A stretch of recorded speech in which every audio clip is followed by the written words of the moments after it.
નમસ્કાર, ગુજરાત ન્યૂઝ સાથે હું છું વૈભવી। સમાચારોમાં વાત કરીશું। સૌપ્રથમ નજર કરીશું હેડલાઇન્સ પર। પીએમ મોદીએ સીએમ અને હાઈકોર્ટના જજોને કર્યું સંબોધન, કહ્યું ન્યાય જનતાની ભાષામાં હોવો જોઈએ।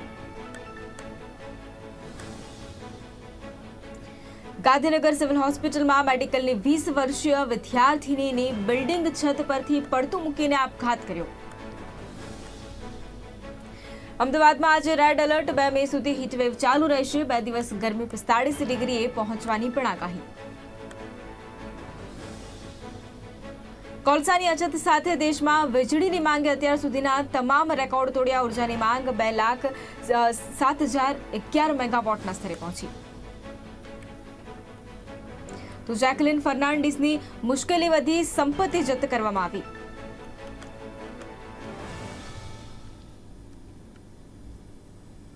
વડાપ્રધાન નરેન્દ્ર મોદીએ વિજ્ઞાન ભવન ખાતે રાજ્યોના મુખ્યમંત્રીઓ અને હાઈકોર્ટના મુખ્ય ન્યાયાધીશોની સંયુક્ત પરિષદમાં હાજરી આપી હતી। વડાપ્રધાને સંમેલનને સંબોધન કર્યું હતું। આ કાર્યક્રમમાં કેન્દ્રીય કાયદા અને ન્યાય મંત્રી કિરણ રિજિજુ અને ભારતના મુખ્ય ન્યાયાધીશ એનવી રમણા પણ હાજર રહ્યા હતા।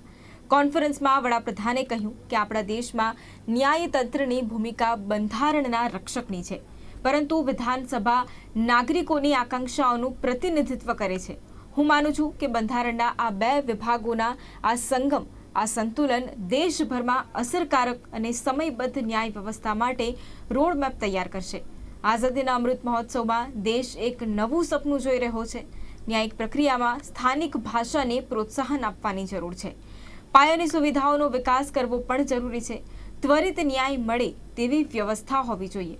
દેશની ન્યાય વ્યવસ્થાને મજબૂત કરવી છે અને ખાસ વડાપ્રધાને કહ્યું કે ભારત સરકાર પણ ડિજિટલ ઇન્ડિયા મિશનના આવશ્યક ભાગ તરીકે ન્યાયિક પ્રણાલીમાં ટેકનોલોજીની સંભવિતતાને માને છે। आज ये कॉन्फ्रेंस एक ऐसे समय में हो रही है जब देश अपनी आजादी का अमृत महोत्सव मना रहा है। आजादी के इन 75 सालों ने जुडिशरी और एग्जीक्यूटिव दोनों के ही रोल्स और रिस्पॉन्सिबिलिटीज को निरंतर स्पष्ट किया है। जहां जब भी जरूरी हुआ देश को दिशा देने के लिए ये रिलेशन लगातार इवॉल्व हुआ है। आज आजादी के अमृत महोत्सव में जब देश नए अमृत संकल्प ले रहा है, नए सपने देख रहा है, तो हमें भी भविष्य की तरफ देखना होगा। 2047 में जब देश अपनी आजादी के 100 साल पूरे करेगा, तब हम देश में कैसी न्याय व्यवस्था देखना चाहेंगे।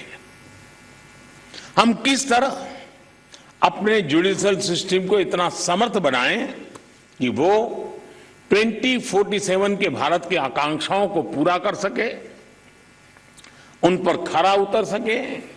ये प्रश्न आज हमारी प्राथमिकता होना चाहिए। अमृत काल में हमारा विजन एक ऐसी न्याय व्यवस्था का होना चाहिए जिसमें न्याय सुलभ हो, न्याय त्वरित हो और न्याय सबके लिए हो। साथियों, देश में न्याय की देरी को कम करने के लिए सरकार अपने स्तर से हर संभव प्रयास कर रही है। हम जुडिशियल स्ट्रेंथ को बढ़ाने के लिए प्रयास कर रहे हैं। जुडिशियल इंफ्रास्ट्रक्चर को बेहतर करने की कोशिश चल रही है। केस मैनेजमेंट के लिए आईसीटी के इस्तेमाल की शुरुआत भी की गई है। सबऑर्डिनेट कोर्ट्स और डिस्ट्रिक्ट कोर्ट से लेकर हाई कोर्ट तक वैकेंसीज को भरने के लिए भी प्रयास हो रहे हैं।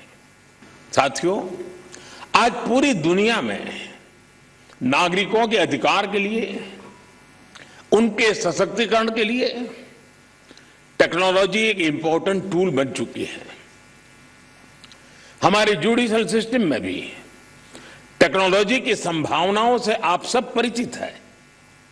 हमारे ऑनरेबल जजेस समय समय पर इस विषय को आगे भी बढ़ाते रहे हैं।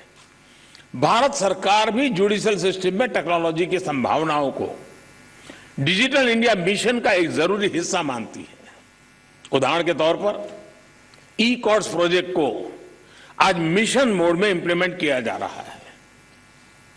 सुप्रीम कोर्ट ई कमेटी के मार्गदर्शन में जुडिशियल सिस्टम में टेक्नोलॉजी इंटीग्रेशन और डिजिटाइजेशन का काम तेजी से आगे बढ़ रहा है। मैं यहां उपस्थित सभी मुख्यमंत्रियों और हाईकोर्ट के सभी चीफ जस्टिस से भी आग्रह करूंगा कि इस अभियान को विशेष महत्व दें। डिजिटल इंडिया के साथ जुडिशरी का ये इंटीग्रेशन आज देश के सामान्य मानवी की अपेक्षा भी बन गई है।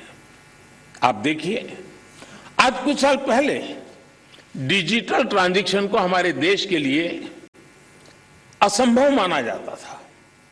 लोगों को लगता था, लोग शक करते थे, अरे ये हमारे देश में कैसे हो सकता है। और ये भी सोचा जाता है इसका स्कोप केवल शहरों तक ही सीमित रह सकता है, उससे आगे बढ़ नहीं सकता है। लेकिन आज छोटे कस्बों और यहां तक गांवों में भी डिजिटल ट्रांजैक्शन आम बात होने लगी है। ये पूरे विश्व में पिछले साल जितने डिजिटल ट्रांजैक्शन हुए उसमें से 40% डिजिटल ट्रांजैक्शन भारत में हुए हैं। हमारे देश में भी legal education in international standard के मुताबिक हो, यह हम सबकी जिम्मेदारी है। इसके लिए हमें मिलकर प्रयास करने होंगे। साथियों, हमारे शास्त्रों में कहा गया है न्यायमूलम सुराज्यम स्यात्, अर्थात किसी भी देश में सुराज का आधार न्याय होता है। इसलिए न्याय जनता से जुड़ा होना चाहिए, जनता की भाषा में होना चाहिए। जब तक न्याय के आधार को सामान्य मानवी नहीं समझता, उसके लिए न्याय और राजकीय आदेश में बहुत फर्क नहीं होता है। साथियों, एक बड़ी आबादी को न्यायिक प्रक्रिया से लेकर फैसलों तक को समझना मुश्किल होता है।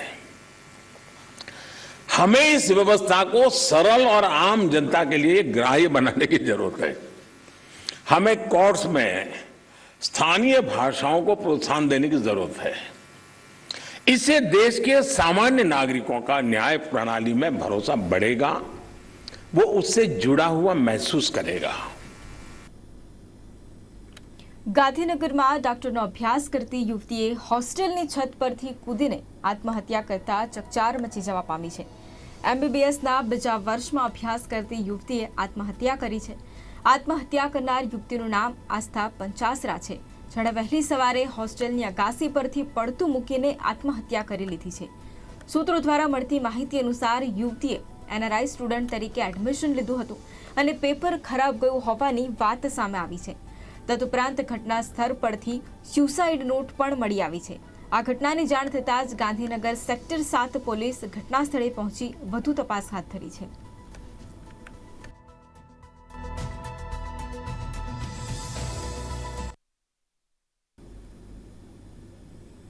તાપી જિલ્લામાં દિવ્યાંગ ખેલાડીઓ માટે 3 દિવસીય સ્પેશિયલ ખેલ મહાકુંભનું આયોજન કરવામાં આવ્યું હતું, જેમાં જિલ્લા કલેક્ટર સહિતના અધિકારીઓ પદાધિકારીઓ ઉપસ્થિત રહીને દિવ્યાંગ ખેલાડીઓનો ઉત્સાહ તેમણે વધાર્યો હતો।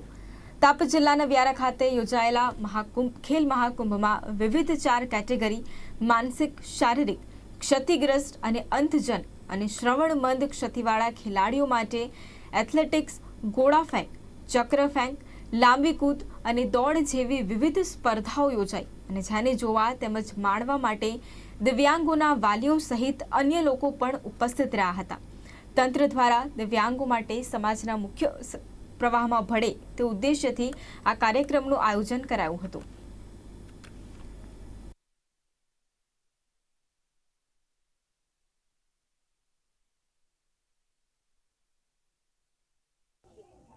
અહીંયા જે પ્રોગ્રામ જે કરવામાં આવ્યો છે એના અમે ખૂબ ખૂબ આભારી છીએ અને આ જે પ્રોગ્રામ છે એ અમારા છોકરાઓને, દિવ્યાંગ છોકરાઓને એને એક મોટિવેટ આપે અને એમને આગળ વધવાની જિજ્ઞાસા થશે અને એમને અંડર જે ભાંગી પડેલા છે એમાં મજબૂતી મળશે.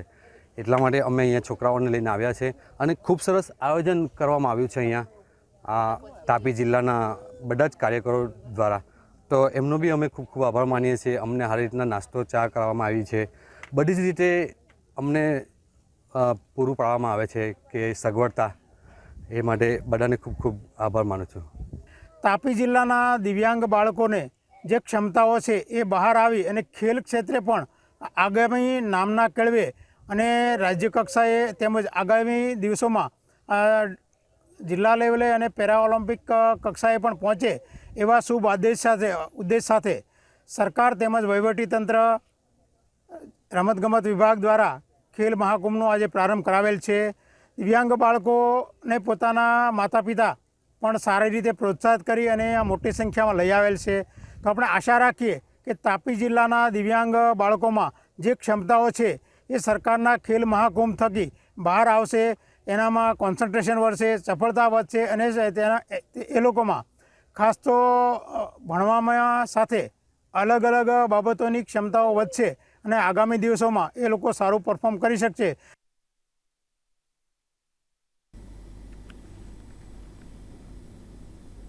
હિંમતનગરમાં ફરી એક વખત તંગદિલીનો માહોલ જોવા મળ્યો છે.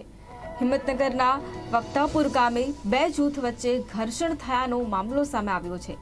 ત્યાંના સ્થાનિક દ્વારા યુવતીની છેડતી મામલે બે જૂથ વચ્ચે ઘર્ષણ થયું છે, જેથી યુવતીની છેડતી કરવાની બાબતે ઠપકો કરવા જતાં ઘર્ષણ સર્જાયું અને જેમાં સ્થાનિકને બેરહેમીથી માર મારતા મામલો ગરમાયો હતો. જેના કારણોસર વક્તાપુરમાં ચુસ્ત પોલીસ બંદોબસ્ત ગોઠવવામાં આવ્યો.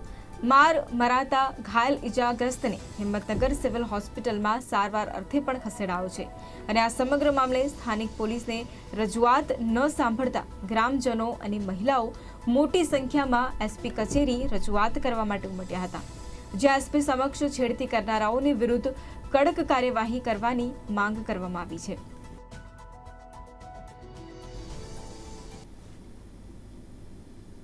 આજે શનિવાર અને શનિ અમાવસ્યાનો અનોખો સંયોગ છે. શનિવારે શનિ અમાવસ્યા આવતી હોય છે. ભગવાન શનિદેવની પૂજા અર્ચના માટે આ દિવસને ઉત્તમ માનવામાં આવે છે. રાજકોટમાં જુબલી ગાર્ડનમાં આવેલું ભગવાન શનિદેવના મંદિર સવારથી જ ભગવાન શનિદેવની પૂજા અર્ચના માટે ભાવિકોનો પ્રવાહ ઉમટ્યો હતો. ભગવાન શનિદેવને ભાવિકો દ્વારા કાળા તલ, અડદ તેલ ચડાવીને પૂજા અર્ચના કરવામાં આવી હતી. શનિશ્ચર અમાવસ હોવાથી અહીંયા ઘણા બધા માણસો અહીંયા પૂજાનો લાભ લે છે અને અહીંયા આ વર્ષે શનિ મહારાજ જે રાશિમાં વિરાજમાન છે એ લોકોને શનિ મહારાજની પૂજા કરવાથી એમને જે પૂર્વમાં કરેલા કર્મોથી અને કોઈ પણ ગ્રહ કંકાસ હોય કે શરીર પીડા હોય તો એમાંથી અને કોઈ ન્યાય બાબત છે તો આ ન્યાયના દેવ છે એ ભગવાન શનિ મહારાજ એમને બધા દુઃખોમાંથી મુક્તિ આપે છે. તો આ લોકોને શનિશ્ચર દેવને આજે અમાસ છે તો આજે પૂજા કરવાથી કાળા અડદ ચડાવતી, કાળો કપડો ચડાવતી અને આકડાની માળા ચડાવતી અને સરસવનું તેલ ચડાવતી, કાળા તલનો તેલ ચડાવતી એમને જે કંઈ મનોકામના હોય એ ભગવાન શનિ મહારાજ ન્યાયના દેવ પૂર્ણ કરે છે. આજે મોટી શનિ અમાસ છે અને શનિ મહારાજ બધાના દુઃખ હરવા કરે એના માટે હું પણ આવ્યો છું. પણ બધાને કોઈ પણને રોગ કે કોઈ પણ જાતની તકલીફ કે આર્થિક તકલીફ કોઈ પણને ન આપે એના માટે પ્રાર્થના કરવા માટે આવેલો છું. અને આ બધા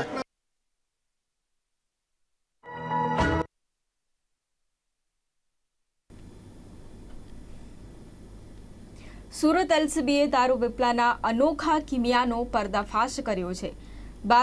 બારડોલીના રજવાડા ગામે ઘર આંગણે પાર્ક કરેલા ટેમ્પોમાંથી દારૂ ઝડપાયો હતો, જેમાં ગેસની બોટલને નીચેથી કાપી અંદર દારૂ સંતાડવામાં આવ્યો હતો. ટેમ્પોમાં તપાસતા કુલ 29 ગેસના બોટલ મળી આવ્યા હતા, જેમાં 24 ગેસના બાટલા નીચેના ભાગે કાપી તેમાં ગુપ્તખાના બનાવી મોટા પ્રમાણમાં વિદેશી દારૂનો જથ્થો મળી આવ્યો હતો. પોલીસે ઘટના સ્થળેથી 1.5 લાખની કિંમતનો વિદેશી દારૂ, ટેમ્પો તેમજ 24 ગેસ સિલિન્ડર મળીને કુલ 3.65 લાખનો મુદ્દામાલ કબજે કર્યો હતો. તેમજ આરોપી મિહિર મુકેશભાઈ પરમારની અટકાયત કરીને વધુ તપાસ હાથ ધરી હતી.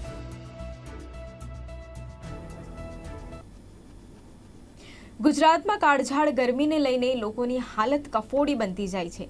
ગરમીએ જાણે કે માછા મૂકી છે. લોકો ભઠ્ઠીમાં શેકાઈ રહ્યા હોવાનો અનુભવ કરી રહ્યા છે અને લોકો ગરમીથી ત્રાહિમામ પોકારી ઉઠ્યા છે. ત્યારે ગઈકાલે 5 શહેરોમાં ગરમીનો પારો 44 ડિગ્રીએ પહોંચી જતા લોકો ત્રાહિમામ પોકારી ઉઠ્યા છે.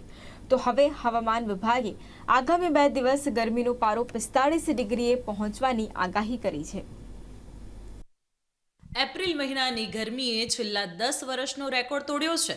અમદાવાદ શહેરમાં છેલ્લા 2 દિવસથી ગરમીના પ્રમાણમાં સતત વધારો થઈ રહ્યો છે, જેમાં ગઈકાલે અમદાવાદ શહેરમાં સૌથી વધુ 44 ડિગ્રી તાપમાન નોંધાયું હતું. જો કે શહેરમાં સામાન્ય રીતે મે મહિનામાં જ ગરમીના પ્રમાણમાં વધારો જોવા મળતો હોય છે, પરંતુ એપ્રિલ મહિનામાં જ ગરમીએ તમામ રેકોર્ડ તોડી નાખ્યા છે અને હવામાન વિભાગની આગાહી અનુસાર અમદાવાદમાં આગામી 2 દિવસ તાપમાન 45 ડિગ્રી સુધી પહોંચી શકે છે. તો બીજી તરફ શહેરીજનો ગરમીથી બચવા સ્વિમિંગ પુલનો, સ્નો પાર્ક, વોટર પાર્ક જેવા સ્થળોનો સહારો લઈ રહ્યા છે. અગન વર્ષા, દેશનું પાટનગર પણ શેકાયું અગનભઠ્ઠીમાં. ગુરુવારે ગરમીએ 12 વર્ષનો તોડ્યો રેકોર્ડ. 72 વર્ષમાં બીજી વાર એપ્રિલનો સૌથી ગરમ મહિનો. 1941માં દિલ્હીમાં 43.5 ડિગ્રી તાપમાન નોંધાયું હતું. યુપી, એમપી, રાજસ્થાન સહિત 18 રાજ્યોમાં ગરમીએ માજા મૂકી. 18 રાજ્યોમાં આગામી 5 દિવસ હીટ વેવ યથાવત. દેશના 20 શહેરોમાં પારો 45 ડિગ્રીની આસપાસ પહોંચ્યો. આગામી દિવસોમાં દિલ્હીમાં પારો 46 ડિગ્રીએ પહોંચવાની આગાહી. આમ ગરમીના પ્રકોપથી દેશનું પાટનગર પણ બાકાત નથી. દિલ્હીમાં આજે છેલ્લા 72 વર્ષમાં બીજી વાર એપ્રિલનો સૌથી ગરમ મહિનો નોંધાયો હતો. 1941માં દિલ્હીમાં ગરમી 43.5 સેલ્સિયસ નોંધાઈ હતી. દિલ્હીની સફદરગંજ ઓબ્ઝર્વેટરીમાં આજે મહત્તમ તાપમાન 43.5 ડિગ્રી નોંધાયું હતું. તો યુપી, એમપી, રાજસ્થાન સહિત 18 રાજ્યોમાં ગરમીએ માજા મૂકી છે. તો ભીષણ ગરમીના પ્રકોપને કારણે દેશના 20 શહેરોમાં પારો 45 ડિગ્રીની આસપાસ પહોંચ્યો છે અને હજુ પણ દિલ્હીમાં પારો 46 ડિગ્રીએ પહોંચશે તેવી હવામાન ખાતાએ આગાહી કરી છે. દિવસે ને દિવસે દીકરીઓ પર હુમલા અને છેડતી જેવા બનાવો વધતા જોવા મળી રહ્યા છે. ત્યારે દરેક દીકરી પોતાની સ્વરક્ષા કરી શકે તે હેતુથી રાજકોટના નારી શક્તિ ગ્રુપ દ્વારા 10 દિવસની મહિલા સ્વરક્ષણ તાલીમનું આયોજન કરવામાં આવ્યું હતું, જેમાં બ્રહ્મભગિનીઓએ દીકરીઓને તાલીમ આપી પ્રોત્સાહિત કરી હતી. તાલીમમાં ફરસી, તલવાર અને અન્ય સ્વરક્ષણના સાધનોનો સ્વરક્ષણ માટે કઈ રીતે ઉપયોગ કરવો તે શીખવવામાં આવ્યું હતું. તાલીમ શિબિરના આયોજનમાં રીટાબેન લખલાણી, ડિમ્પલબેન દવે, રૂપલબેન ભટ્ટ સહિતના અગ્રણીઓ પણ જોડાયા અને સહયોગ આપ્યો હતો.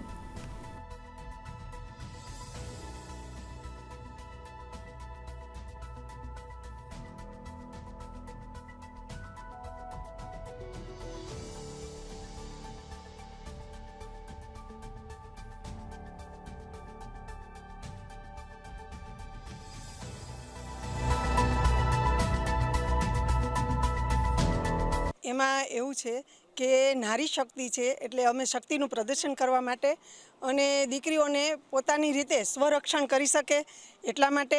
અને બીજું એ કે જ્યારે પણ આવા બનાવો બને છે ત્યારે મને ઘણી વખત તકલીફ થાય છે. એવું થાય કે આપણી દીકરીઓ જો પોતાની રીતે જો સક્ષમ હોય તો કોઈ પણની એવી કોઈ તાકાત નથી કે આપણી દીકરીને હાથ પણ લગાવી શકે. એટલા માટે આ અમે આયોજન કરેલું છે. 10 દિવસનું અમે ફ્રી ટ્રેનિંગ આપેલી છે અને અમારા સર છે મહેન્દ્ર મેં કરીને છે અને જે માસ્ટર છે અને એ લોકોએ પણ અમને સારો સપોર્ટ કર્યો છે. ફ્રીમાં અમને મારી બહેનો દીકરીઓને બધાને શીખડાવ્યું છે. અને પાછું અત્યારે પરશુરામ મહોત્સવ આવે છે, જન્મોત્સવ છે, એટલા માટે પણ અમે લોકોને દીકરીઓને ફરસીની ટ્રેનિંગ પણ આપેલી છે અને બધા હોંશે જોડાયા છે. અને હું એવું ઈચ્છું છું કે રાજકોટની દરેક દીકરીઓ દરેક દીકરીઓ આમાં જોઈન્ટ થાય અને દરેક દીકરીઓને હું એટલી પાવરફુલ અને સક્ષમ બનાવું જેથી કરી અને એ આગામી દિવસોમાં પોતાની રીતે એકદમ આગળ વધે અને ક્યાંય પણ કોઈ પણ રીતની એને તકલીફ ના પડે એવો મારો ધ્યેય છે. અમે આત્મરક્ષણ માટેનું આ તાલીમ લીધી છે. અમે 7 દીકરીઓએ લીધી છે. એમાં 2 દીકરીઓ અત્યારે હાજર નથી, બહાર ગયેલી છે. પણ અમને લોકોને એટલું એવું ફીલ થાય છે કે આ આટલા સ્ટેપ ખાલી 10 દિવસની ટ્રેનિંગ માટે પણ અમને જો આટલું બધું એમ થતું હોય કે ના અમે સેલ્ફ થઈ ગયા છીએ, અમે ક્યાંય અમને હવે નડતર નહીં થાય, કોઈ અમને હેરાન નહીં કરી શકે, અમે અમારું રક્ષણ કરી શકશું. તો 10 જ દિવસ જો આવી ટ્રેનિંગ લીધી છે તો પૂરો આખો કોર્સ કરીએ તો બહુ સારું રહે અને પોતાનું રક્ષણ કરી શકીએ. અમદાવાદમાં બહુ જ જલ્દી મેટ્રો ટ્રેન દોડતી થઈ જશે. મેટ્રો પ્રોજેક્ટ વધુ એક વખત ડગલું આગળ વધી રહી છે. ગઈકાલે એપરલ પાર્કથી અંડરગ્રાઉન્ડ ટનલથી રિવરફ્રન્ટ ઉપર ટ્રેનના 3 કોચ પસાર કર્યા હતા. વિશેષ વાહનની મદદથી 3 કોચને ટ્રેક પર ચલાવાયા હતા. આમ સુરક્ષાના તમામ માપદંડ ચકાસવા પ્રાથમિક ટેસ્ટિંગ હાથ ધરાયું હતું. અમદાવાદમાં મેટ્રો ટ્રેન દોડે તે પીએમ મોદીનું સ્વપ્ન હતું અને આખરે આ મેટ્રો ટ્રેન એક પછી એક પડાવ પાર કરી રહી છે. ઓગસ્ટ 2022 સુધી મેટ્રો ટ્રેન અમદાવાદમાં દોડતી થઈ જશે. ત્યારે અમદાવાદ મેટ્રો રેલ પ્રોજેક્ટની ફેઝ 1ની કામગીરી હવે પૂર્ણ થવાની તૈયારીમાં છે. ગઈકાલે મેટ્રો ટ્રેનનું વધુ એક ટેસ્ટિંગ હાથ ધરાયું. Apparel park metro train 6.5 kilometre સુધી દોડાવાઈ હતી. કાંકરિયા અંડરગ્રાઉન્ડ ટનલમાં પહેલીવાર મેટ્રો ટ્રેન દોડાવાઈ હતી. અંડરગ્રાઉન્ડ ટનલમાંથી શાહપુર થઈ સાબરમતી નદીના બ્રિજ ઉપરથી ચલાવી ઇન્કમટેક્સ ખાતે જૂની હાઈકોર્ટ સુધી મેટ્રો ટ્રેન લઈ જવાઈ હતી.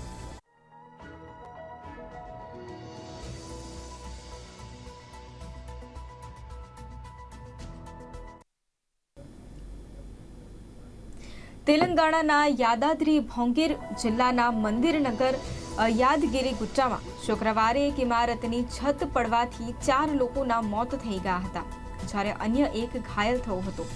આ જાણકારી પોલીસે આપી છે. પોલીસે જણાવ્યું છે કે લગભગ 20 વર્ષ જૂની આ ઇમારત ગ્રાઉન્ડ ફ્લોર પર દુકાન અને પહેલા માળે રહેણાંક હતું.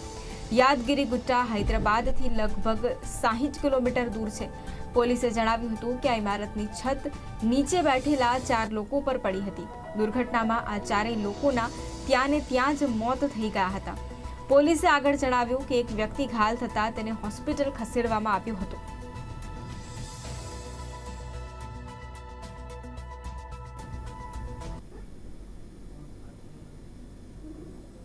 તો આ હતા અત્યાર સુધીના સમાચાર. વધુ સમાચારો માટે જોતા રહો ગુજરાત ન્યૂઝ સત્યની સાથે. નમસ્કાર.